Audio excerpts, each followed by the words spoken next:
Today I am going to discuss the migration case study. The case study that I have chose was the Irish Famine. I chose this case study because there was a large impact on the population of Ireland and many other countries. The famine was between 1846 to 1852. There was a big impact on the population in Ireland. Approximately 1 million died during the famine and approximately 1.3 million migrated. The people migrated from Ireland to USA, England, Scotland, Australia, Canada, and Wales. They migrated because there's more than 3 million people were dependent on potatoes.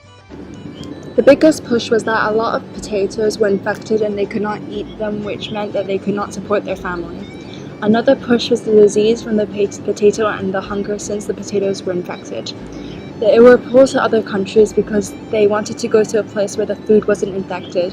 The population of Ireland dropped to about 2 million people.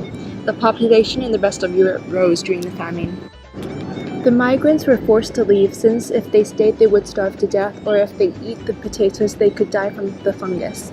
I think they actually should have left Ireland because if they stayed they would have a high chance of dying, and if you migrate you have a bigger chance of survival. I think that the people who migrate from Ireland didn't migrate back to Ireland because they were comfortable where they were.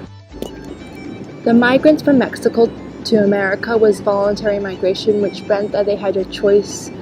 During the Irish famine, it was half forced and half voluntary migration because if they didn't leave, they would have a large chance of dying, and if they migrated, they would have a larger chance of survival.